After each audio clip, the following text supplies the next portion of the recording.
पश्चिमी नेपाल के कई हिस्सों में मंगलवार को भूकंप के तेज झटके महसूस किए गए। नेपाल में आए भूकंप की वजह से दिल्ली, एनसीआर, उत्तराखंड, उत्तर प्रदेश, पंजाब और राजस्थान में भी भूकंप के झटके महसूस हुए। नेपाल में दहशत में घरों और दफ्तरों से लोग निकल गए। करीब 30 सेकंड तक झटके महसूस हुए। 1 घंटे के अंदर आए 3 भूकंप के झटकों ने एक बार फिर से साल 2015 की उस घटना को याद दिला दिया, जिसमें हजारों की संख्या में लोगों की मौत हो गई थी।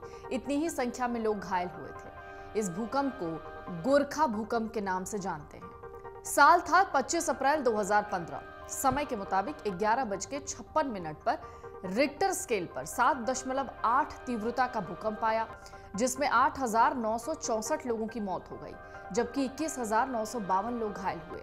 नेपाल में आया ये भूकंप साल 2015 का सबसे भयावह प्राकृतिक आपदा साबित हुआ।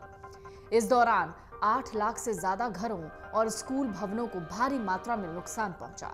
साल 1934 के बाद पहली बार नेपाल में आए इस शक्तिशाली भूकंप की वजह से कई महत्वपूर्ण प्राचीन ऐतिहासिक मंदिर और इमारतें नष्ट हो गईं। भूकंप का झटका इतना ज्यादा था कि इसका असर पड़ोसी देश चीन, भारत, बांग्लादेश और पाकिस्तान में भी महसूस हुआ।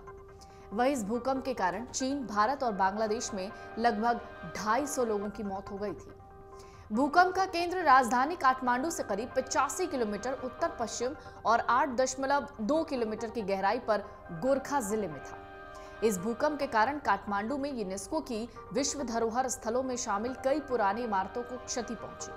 नष्ट होने वाली इमारतों में काठमांडू दरबार स्क्वायर, पाटन दरबार स्क्वायर, भक्तपुर दरबार स्क्वायर, चांगू नारायण मंदिर, बौद्धनाथ स्तूप और स्वयंभूनाथ स्तूप शामिल थे। नेपाल में 25 अप्रैल को आए भूकंप ने लोगों को उस समय सकते में डाल दिया जब वो सोकर ही उठे थे। देश में सुबह सुबह आए भूकंप के बाद इससे मरने वालों की संख्या कुछ सैकड़ों में दर्ज की गई थी। हालांकि जैसे जैसे दिन चढ़ता, मौत का आंकड़ा और बढ़ता। दिन के अंत तक ये आंकड़ा बढ़ा 1900 के करीब पहुंचा।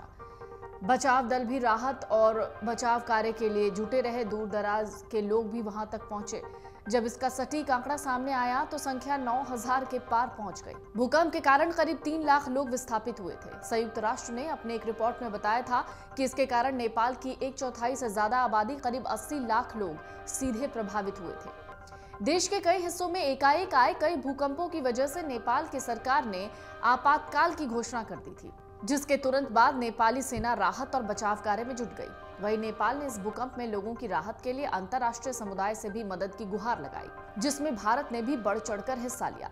इसमें एक और दिलचस्प बात है, भारत ने नेपाल में लोगों को बचाने के लिए बचाव और राहत अभियान के तहत ऑपरेशन मैत्री लॉन्च किया था, जिसके तहत भारतीय सेना ने भीषण भूकंप से प्रभावित पड़ोसी देश को अपनी मदद देनी शुरू की।